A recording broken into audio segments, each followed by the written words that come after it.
it's when you're not thinking about work that the ideas are able to bubble up.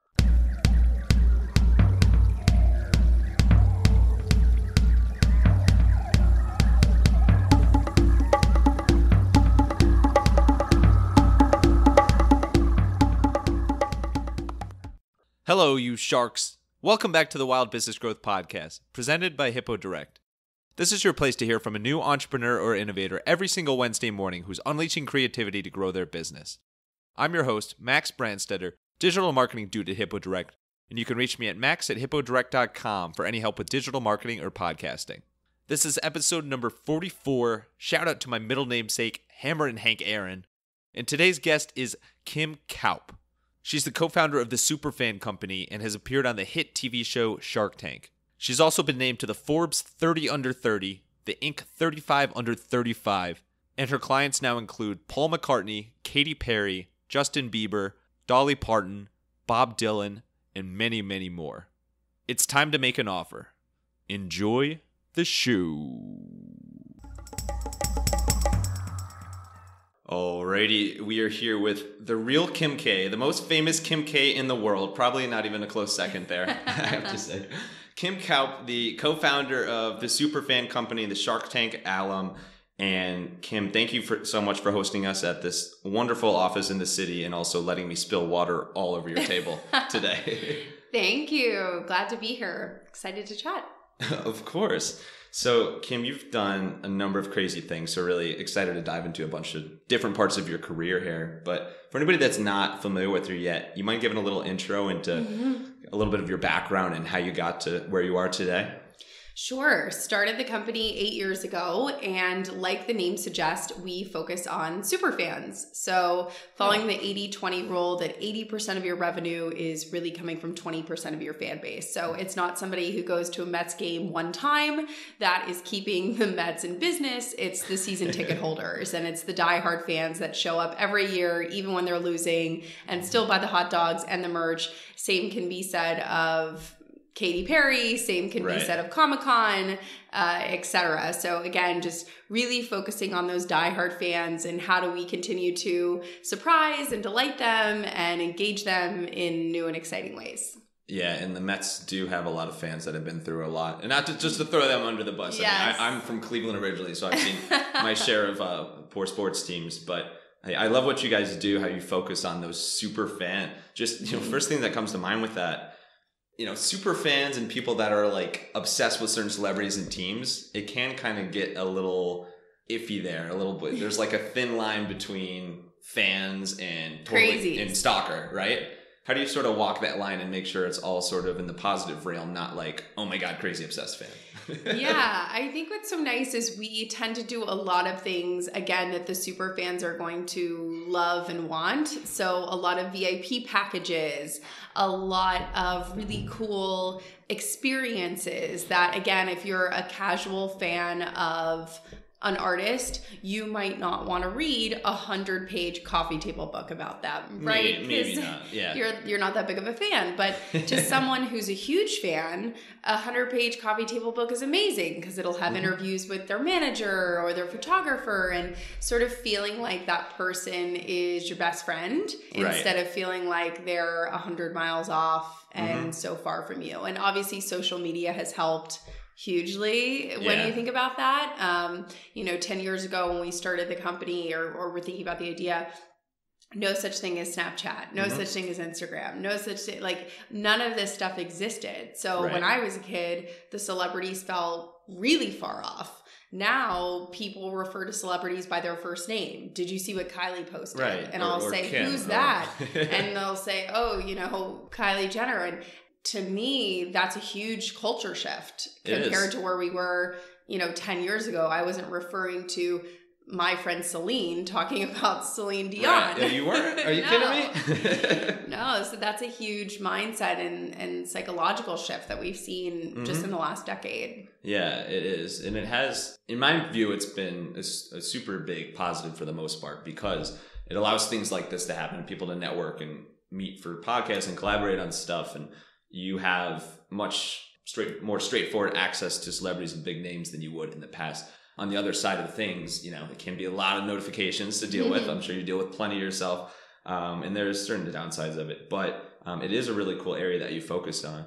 But I want to go back before you got into the business world, like back to college, you know, what were you interested in? What were you studying and what were you thinking about when you looked forward to what you wanted to do with your career? I studied business at the University of Florida. No way. No. Yeah. Business and marketing. But you know what? I say to students all the time, really think about the end goal. Think about what you want to do. For me, going into marketing, grades were not as important as those life skills, internships, networking, connections. Now, if you want to be a doctor or a dentist or an accountant, grades matter a lot because you have to make good grades or else you won't know what you're doing. Right. And business school might be a little different for you though.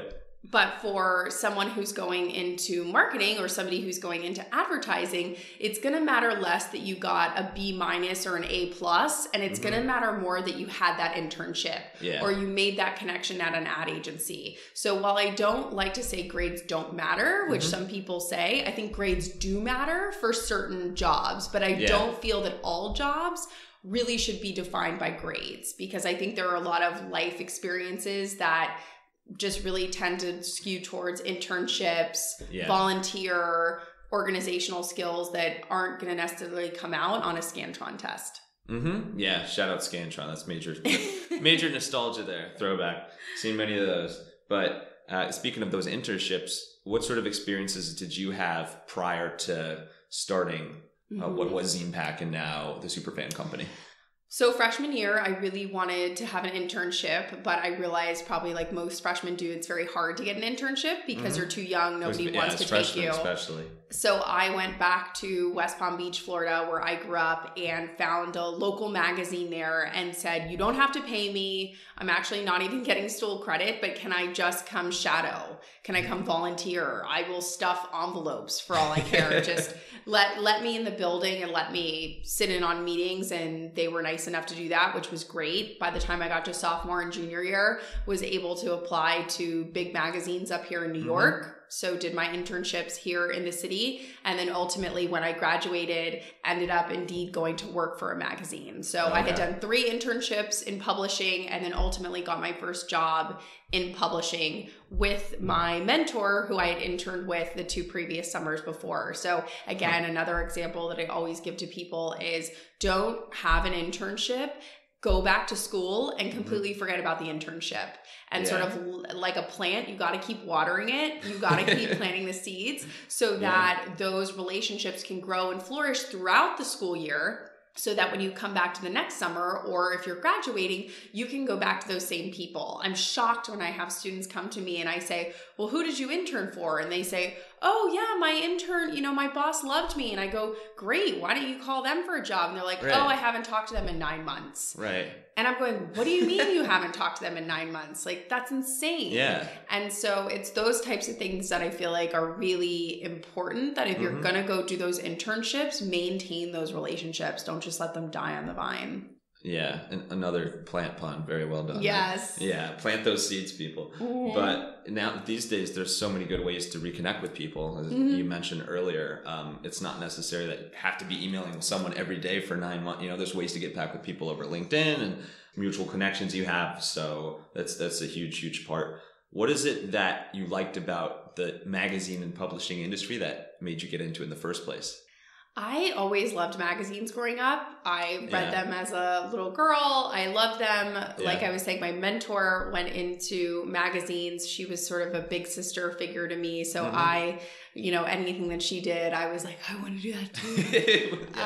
So puppy dog face and everything. What kind of magazines were those? Were those like the teen gossip ones, or were they like? Yeah, I did my 2 internships in New York at People magazine and Teen People, and then ultimately got my first job at Brides magazine over at Condé Nast. Oh wow! Yeah, it does seem like a cool industry to be in. What though made you get out of that specific role and transition to different parts of your career? I think after 2.5 years at the magazine, I realized that I wasn't going to go anywhere the good and bad thing about magazines at the time was it was a really tight-knit community. Yeah. The bad part is unless your boss or the person sort of next in line up the ladder is going to leave or die, there's nowhere for you to go. Like That's a tough situation. You've hit a ceiling. Yeah. So you can either stay where you're at, but if you want a promotion or you want to grow, unfortunately, they kind of teach you to leave because there's no direct ring up the ladder for you to go up. Right. So I knew I had to leave because I'd been there for 2.5 years. I wanted to learn more, have more responsibility. And so it was then that I went over to an ad agency where I was for about 90 days before starting the company. 90 days? Yeah. You spent 3 months. So what's the agency's reaction then when you join and they're like, see ya.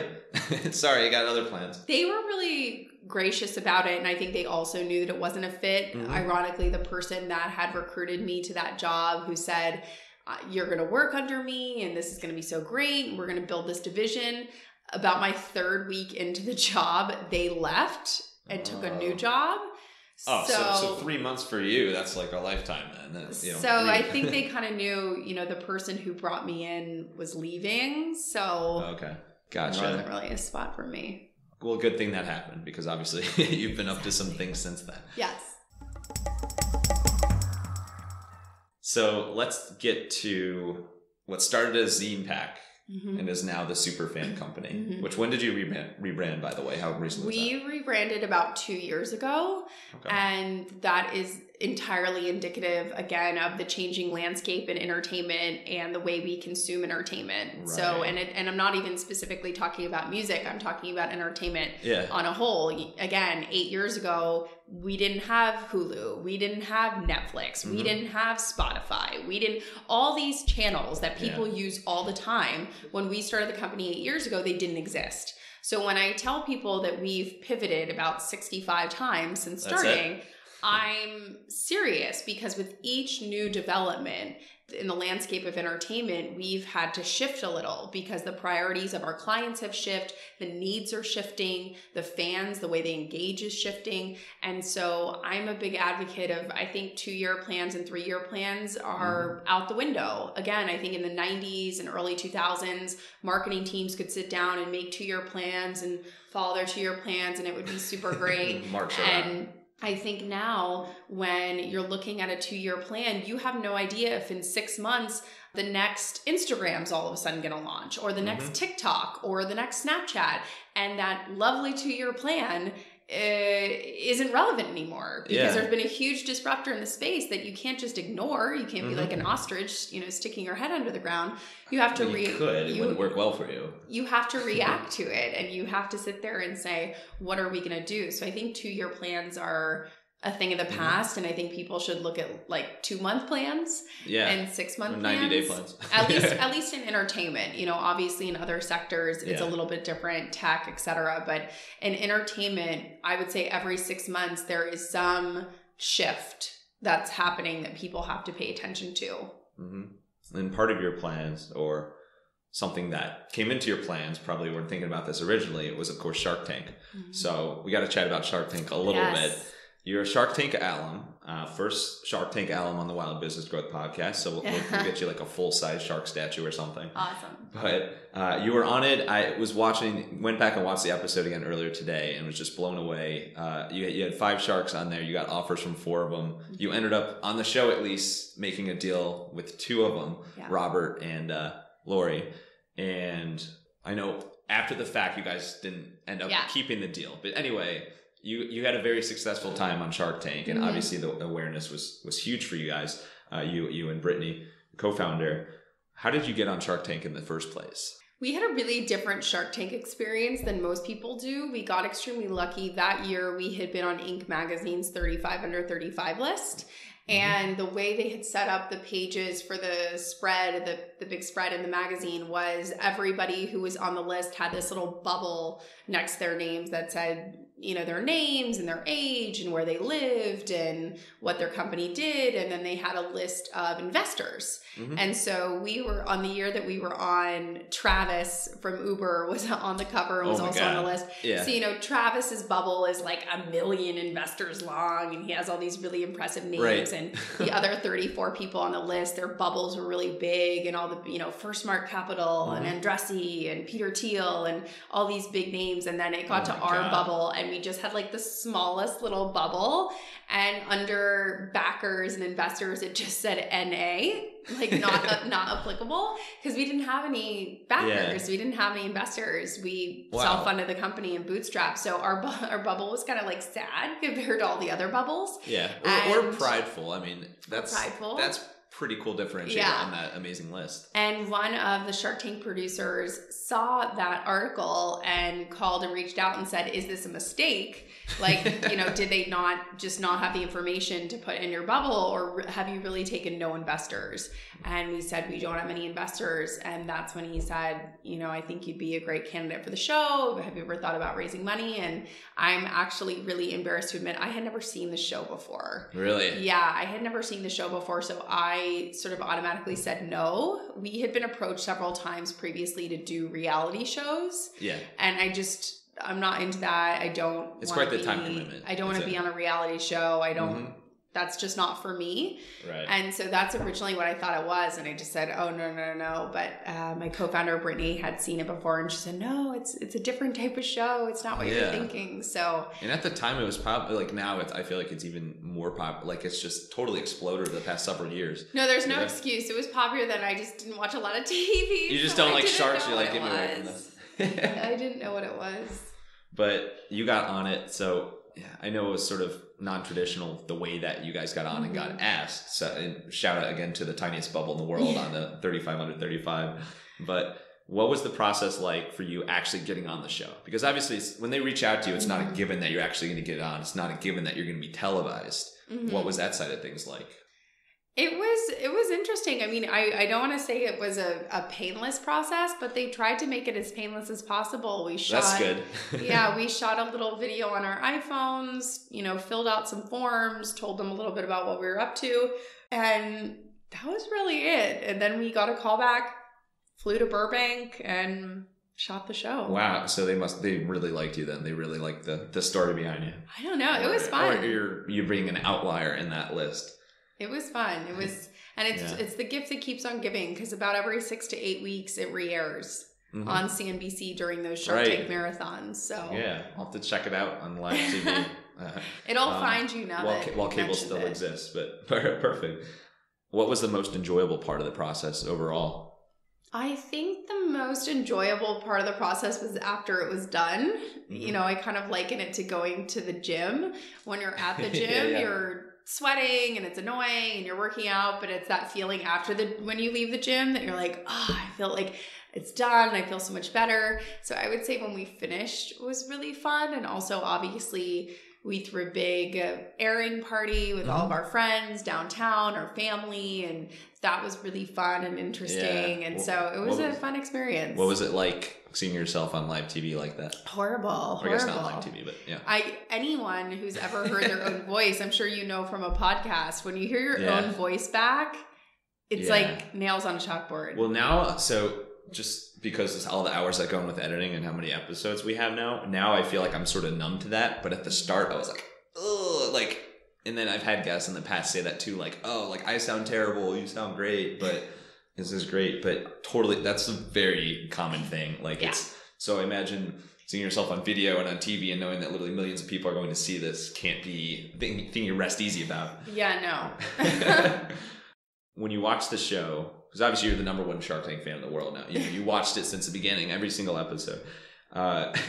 When you watch it, it has a very intense atmosphere there. Like when you walk on the show and they play the dun dun dun, that music, it seems very, very intense and intimidating. Yeah. Did you feel that when you were actually up there and pitching these sharks?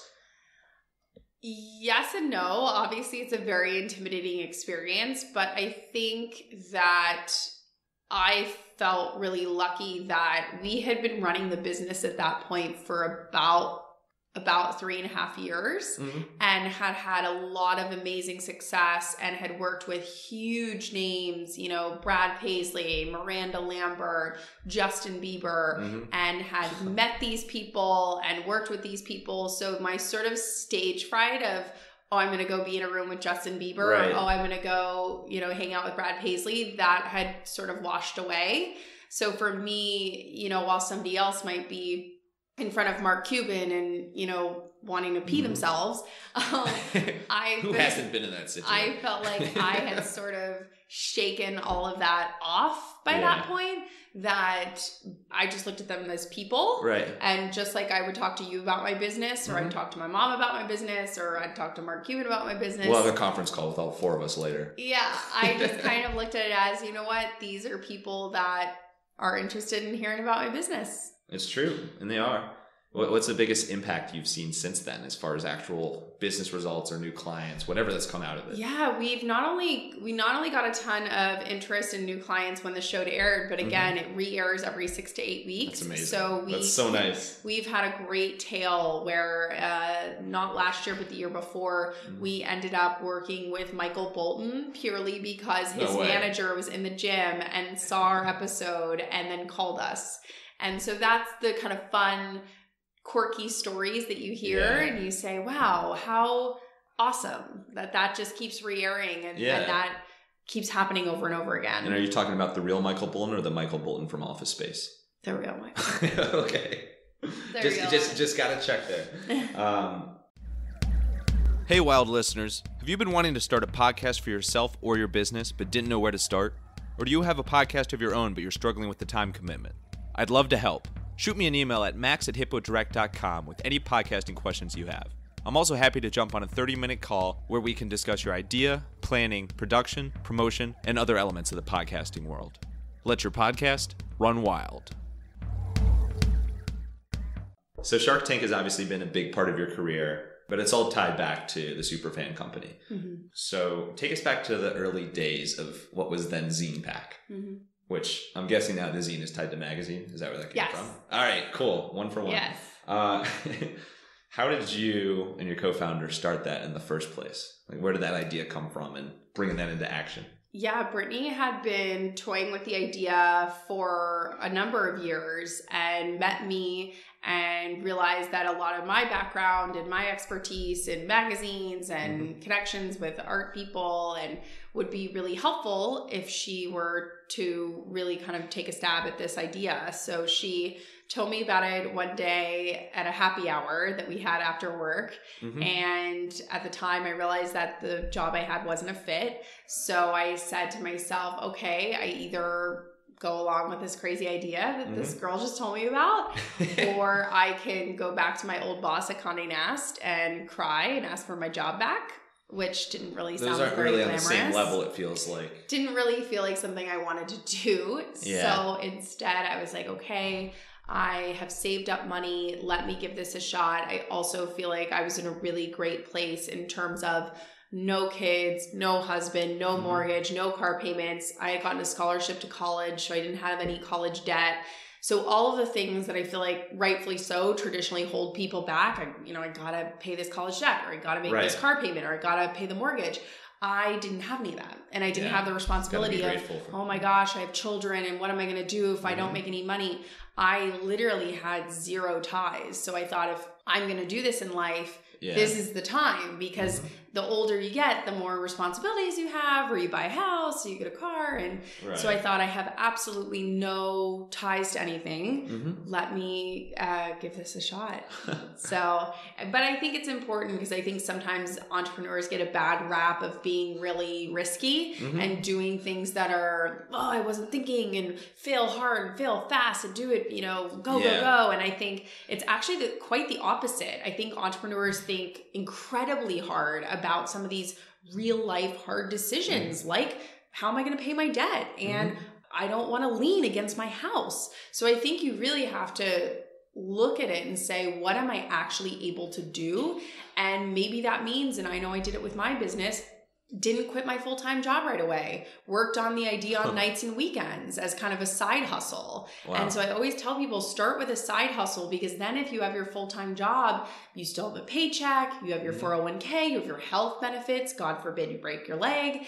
And when you quit your job, you don't have any of that comfort. So keep the comfort as long as humanly possible. Work on your ideas on nights or weekends or your lunch break, or wake up at 4 a.m. to work on it before you go to work, before you quit that job. Because once you quit your job, that sort of safety net of money and healthcare, it goes away, and it's really scary. It does. Then you really got to work. Exactly. But what were your hours like when you had it as this, little side hustle that you didn't know at the time would become your full-time gig? What was a typical day like? You have the full day at the agency. How many hours were you working at night? It was crazy. It was a full-blown weekends, nights, up till midnight, 1 a.m. Really, really crazy time in my life.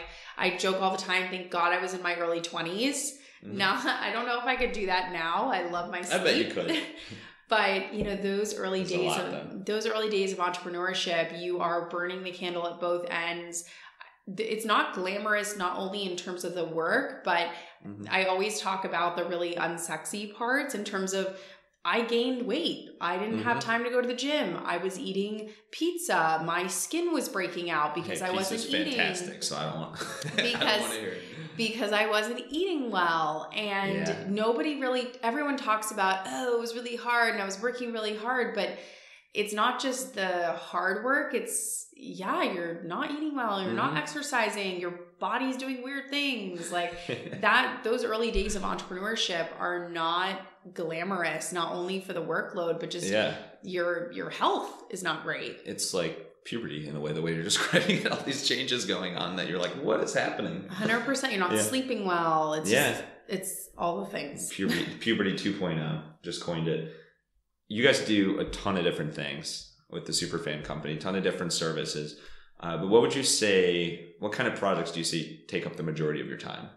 I would say lately we've been doing a ton of VIP projects for clients, which have been really fun. So what that looks like is if an artist is going out on tour, they will have VIP packages that they offer where, you get to sit in the first 5 or 10 rows. Maybe there's a little pre-party, or you get to take a picture with the artist or do a little meet and greet. And there's usually some sort of package that you get along with that, and that is sold at a premium. So we work with companies and artists and managers to say, how do we make that experience really cool? How do we make people feel like not only did I pay that money, but I paid that money and had the best time ever, as opposed to, man, I paid $800 and that kind of sucked and I didn't really have that much fun. You don't want anything to suck for $800, No, you definitely don't.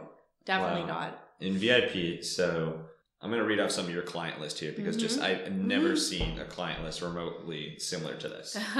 You already mentioned Justin Bieber. Yeah. Paul McCartney, Katy Perry, Bob Dylan, Dolly Parton, A$AP Rocky. You even got organizations like the Boston Red Sox, Duke University. Holy cow. One is holy shit. 2, how the hell do you attract these high profile clients? Because these are the biggest names now and going back past 50, 60 years. I think it's twofold. In the beginning, it was a lot of hustle and a lot of begging. I think by year 3 and 4, I think it's what's so important is reputation, and you can't buy it, and you can ruin it in a heartbeat, and it follows you everywhere, whether you switch jobs or not, and your reputation is everything. And I've been really lucky throughout my career, and especially here at Superfan Company, my whole team, that our reputation has been really solid. And what that has done is it has allowed clients to not only have great experiences with us, but clients talk to each other, artists talk to each other. Yeah. And they'll say, I had a great time working with this company. I think you should do it too. And one of my favorite stories to tell is, got a call on my cell phone. I usually don't answer numbers that I don't recognize. And I picked up the phone and I said, and it was around Christmas time. And I remember saying, hi, who is this? And lo and behold, it was an amazing man named Josh Dick. He is the manager of Macklemore and Flashwood Zombies and Ryan Lewis. And he had gotten my phone number from A$AP Rocky's team. Of so course. That right there is a perfect example of why your reputation matters so much, because people in this industry will almost do the selling for you, where they said, I had such a great time. And I do it too. You know, I sell in people where I'm like, this guy is awesome, or this lady's amazing, or I loved working with this team. And that personal recommendation is everything. Your reputation is everything. So I would do everything in my power, not only to keep my own reputation intact, but the company's reputation intact, because I feel like the reason we've had such amazing clients and had such an amazing run thus far is honestly because of that, because of those people reaching out again and again. That's amazing. And you're experiencing the power of word of mouth. Shout out our buddy Jay Bear that was on the podcast previously. But word of mouth in this A-list celebrity, this area. And it works very well there as well. That's amazing for your business that these teams are reaching out to each other. Yeah. That's a great example of something that's super memorable. What about in terms of an actual project that you've created or a pack that you've created or a special project that you've done? Any top ones that come to mind as some of your favorites? That's like picking a favorite child. I feel like who's your favorite child? I loved all of our projects for different reasons. I think now after 8 years, what I get most excited about is things that we've never done before.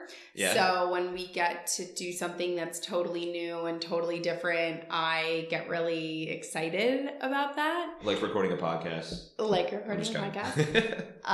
So being able to work on those new projects and new things that we've never done before, to me, is really cool and exciting, and something that, again, going back to that changing landscape, I feel like we're doing more and more of, because it's constantly changing. So we're constantly outdoing ourselves, where, VIP packages, let's say 3 or 4 years ago, everyone would just throw a t-shirt and maybe like a hat in and sort of wipe their hands and call it a day. But now, because everything has become so Instagrammable, artists and managers, they don't want a t-shirt. They want a glow in the dark Astro World, Travis Scott, Ferris wheel miniature, They want things that are bigger and cooler and people are going to get and immediately put on their social media. And so I've also found these last couple of years that sometimes my own worst enemy is my brilliant, amazing team, because I'm realizing we're having to top whatever we did last time. And you're going, oh my God, I loved the idea last time. So how do we top that now? Yeah, you're way too hard on your team with all those, backhanded compliments. But because you can't. I really feel that in today's day and age, and social media plays a huge part in this, you can't rinse, wash, and repeat anymore, because too many people get too upset, or that rightfully so. If they paid $800 one year for a VIP experience and $800 next year, they want a different experience. Yeah. They want to see, just like Disney every couple of years has to get new rides and update their ride. If you want people to keep coming back and keep paying a lot of money, you have to keep changing and keep giving them reasons to come back and reasons to be excited. And I think that has really infected in a great way a lot of the entertainment landscape. Yeah, we crave the new, and you guys have certainly excelled at that. Yeah, we do crave the new. I don't know if that's good or bad, but here we are. I think it's good. I think if it wasn't that way, everybody would just be super boring all the time, and we do the same thing all the time. So appreciate you guys throwing some new stuff into the world. So we're going to shift gears a little bit and talk about you personally, how you stay inspired, how you stay creative and come up with those new things that we were speaking about. So first question here, just in general, what do you like to do to stay creative?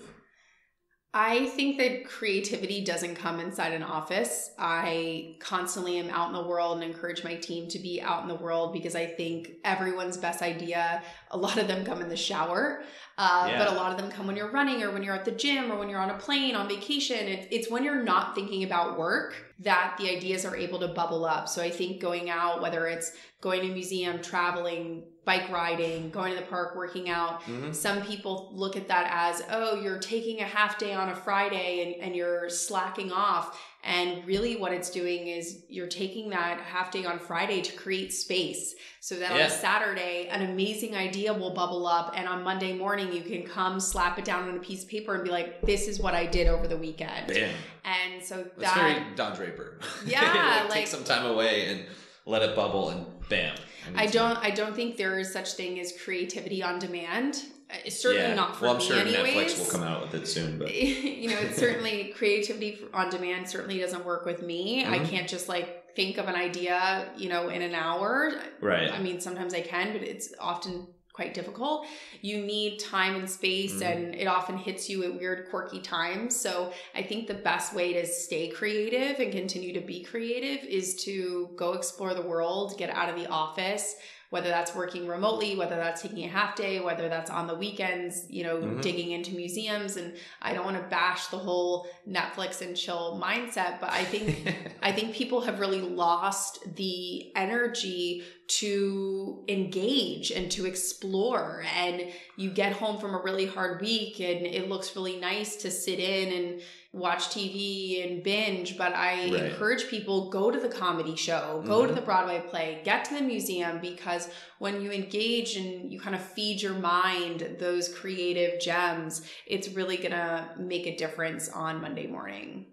And the reason why that's such a challenge is because Netflix is just so damn good with content production that this shows and documentaries now are so good that it's more exciting for a lot of people to do that than get out. But there's something super cool about going out into museums and these other activities. Which of those and I also say everything in moderation, right? Like you wouldn't eat cake and cookies every day. So well, you might. You might, but just like from a health standpoint. Just like you wouldn't eat cake and cookies every day, I think binging on Netflix every weekend or binging on Hulu every night when you get home, everything in moderation. I'm not saying don't binge. I'm saying there's a balance between binging and going for a bike ride or going to a museum or going to see a Broadway play. And I think we've lost that sort of, because obviously, the binging feels good, just like eating cake feels good. But it doesn't mean that in the long run, in my opinion, that that's really going to aid in your creativity or in your learning at all. Yeah, I completely agree. And which of those hobbies is your personal favorite, if you had to pick one? I end up doing a lot of traveling. I travel a lot home to Florida to see my parents, Austin, where my boyfriend's family lives, LA, where a lot of my clients and friends are. I also travel for client events, whether we're working with a festival. I'll be at Boston Calling this year, which is one of our clients down in Boston. I also go to a lot of the ACE Comic-Con shows. There's going to be one That'd be crazy. Yeah, there's going to be one in Seattle soon that I'll be going to. So getting out there and seeing clients and being You and your team get dressed up for that too, or are you guys more professional? We don't. We could. I guess I would. You're dressed up as super fans. You got that going. I need an outfit. I would lend one to you, but I don't think I have it. But elsewhere, in terms of creativity, another big thing is different resources. And there's so many great sources to gain information from these days. Books are big. Podcasts are big. I know you're a huge podcast fan. Yeah. What are your favorite, of course, in addition to this one, what are your favorites right now to listen to? Any that come to mind? It's interesting. For a while on podcasts, I got in a huge binge of listening to, again, founder and entrepreneurial podcasts. So the How I Built This, the Tim Ferriss. And then I realized that, again, I was just kind of listening to a lot of the same. And then I lived the founder lifestyle all day. So I've sort of done a 180 and I've unsubscribed from a lot of the business and founder stuff and instead have really dove into On Being with Krista Tippett. I feel like is an amazing one. Also, a lot of the really fun crime RFK tapes. There's so many. Yeah, the crime To Live and Die in LA. And really sort of, again, getting out of that business stuff. I mean, I do still listen to some, of course, but getting into This American Life and NPR and sort of leaving the business stuff for work and sort of using that, whether it's subway riding time or in the gym or walking around the city, to explore different types of content. Yeah. And I have to touch on Crime Town. I have a personal story on that, similar to how you were with Shark Tank in the start. So Crime Town and, the RFK tapes and the other ones that they've come out with.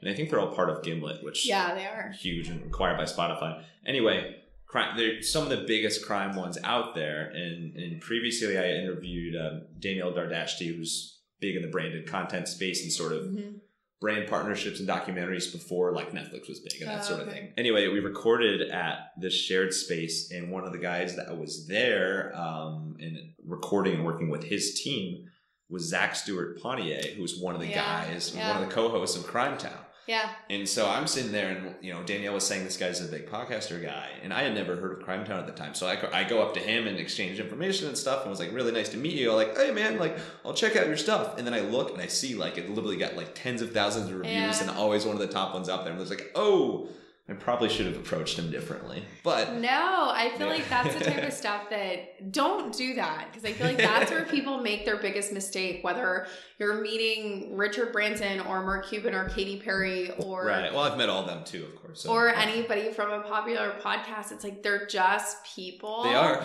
And I feel like they almost respond better. At least I've had better responses from quote unquote famous people or from people with a lot of influence or a lot of clout when I go up to them and ask like where the bathroom is. Like because they all know where the bathroom is. I feel like it's the type of thing where people are so scared. They feel like they have to have the perfect question or be asking them really smart things. Yeah. And it's like, no, do you know where the bathroom is? And it's a silly example, but I say that because I feel like so many times people psych themselves out. Right. And then they psych themselves out into either like, I'm not going to ask anything at all, or I'm going to ask one question, but it's not even the question that I would want to ask. It's the question that I think they think or they're going to think is really smart. So then they'll think that I'm intelligent. And then I feel like people can tell that. That's true. Yeah, it can feel contrived. There's my smart word of the day. So let's move to a fan favorite section here called the Wild Business Shout Out of the Week. The Wild Business Shout Out of the Week! Yeah, it's almost as good as me knocking over the water on the table. Wild Business Shout Out of the Week. We talk about a recent ad or campaign that caught our attention. So recently there's a pretty big HBO show that you've seen some cool branding for. You want to talk about that for a little? Yeah, I have been, I love Game of Thrones. I've loved it since it ever debuted, but I'm so sad it's the final season. But their marketing team, I feel like, has taken this final season to the next level. Their brand partnerships are everywhere. Their social media explosions in terms of completely taking over Twitter days before the final season even starts airing. The fact that they had so many amazing branded partnerships, even here, I live in New York, walking around Manhattan, you could see it everywhere. You pass the John Varvatos store in Soho, and it was a huge Game of Thrones John Varvatos clothing collaboration taken over in all of their windows, where John and the team had collaborated to have inspired looks from Westeros and from King's Landing. And then you're walking further down the streets and you're looking, I passed a bar and they had a huge sign in that not only were they having a Game of Thrones finale watching party, but it was all going to be the Johnny Walker White Walker label, where they basically took a Johnny Walker label and essentially rewrapped it in a White Walker label. And so whether it's clothing or food, CPG and beverage,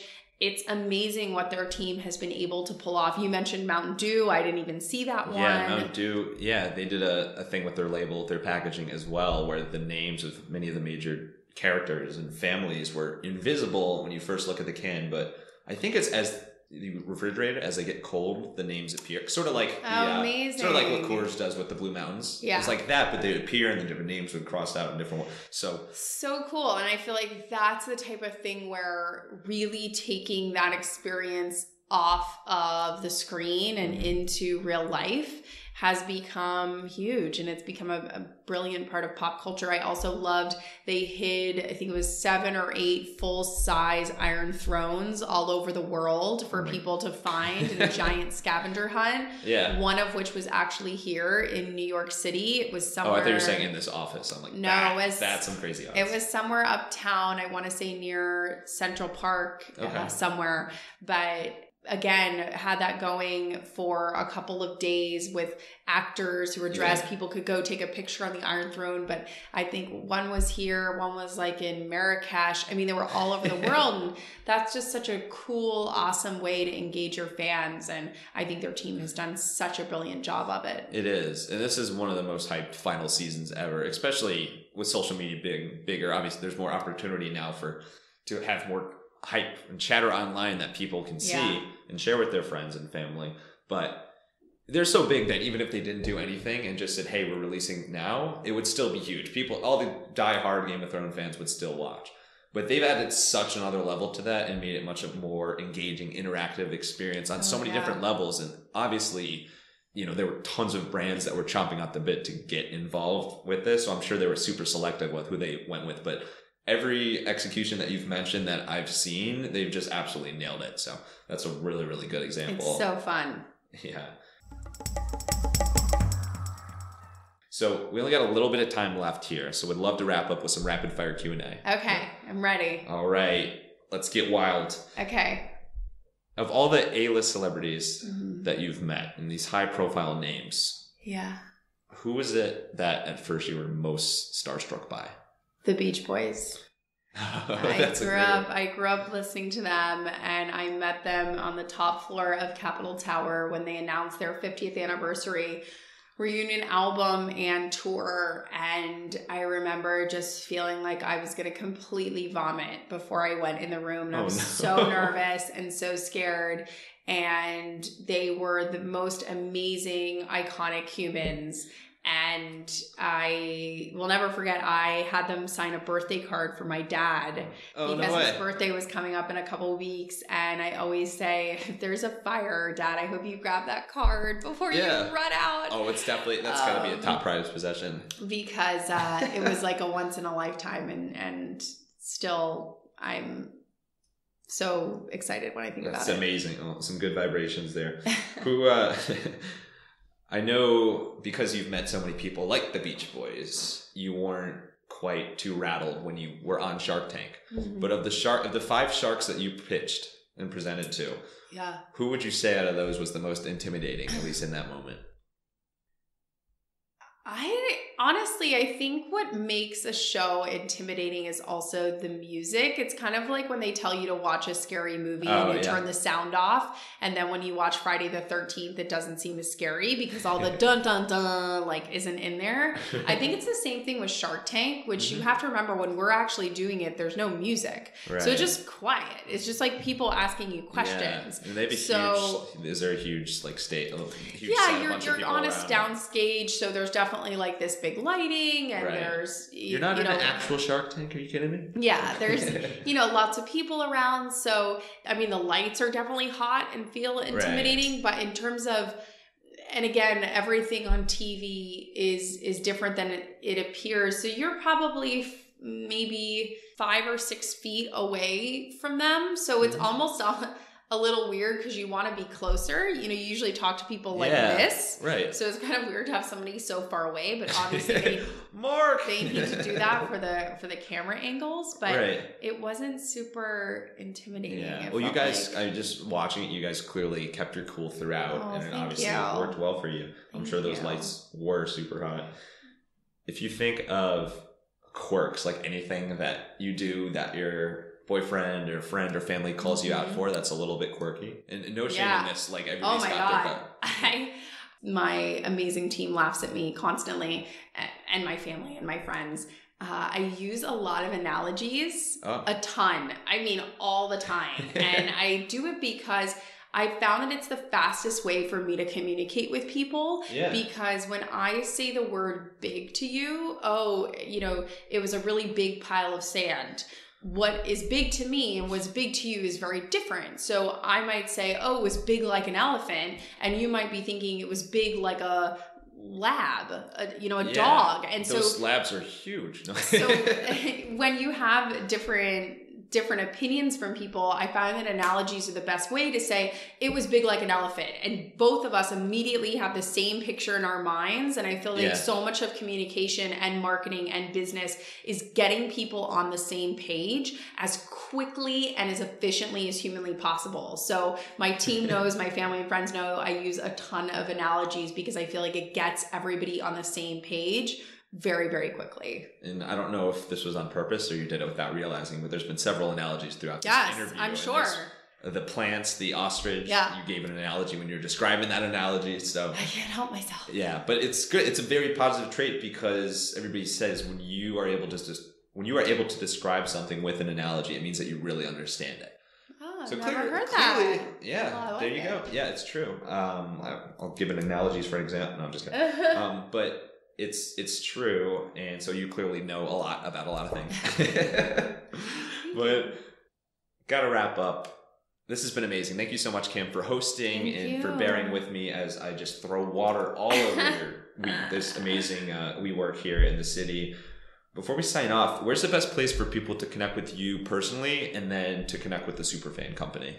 I am on Instagram more than I should be, so you can find me on Instagram. True. Most people are. At Kim Kalp. And in terms, I also have a new website that I just launched, kimkalp.com. So I'd be really curious if anybody has any thoughts on that. I did have somebody write to me yesterday and say that a word was misspelled, but we fixed that. Right. And it's Kalp. Kalp, pronounced Kalp. Kaupe. Yeah. So it's kimkalp.com. If you search Instagram, Kim, K-A... U instead of R for Kardashian, I will be like the second one under Kim Kardashian. Right. Well, which is some very would say fun. She's second under you, but that's for a separate time. I'm the Kim K that keeps her clothes on. There you go. Tagline. Is that on your website? That should be. It should be.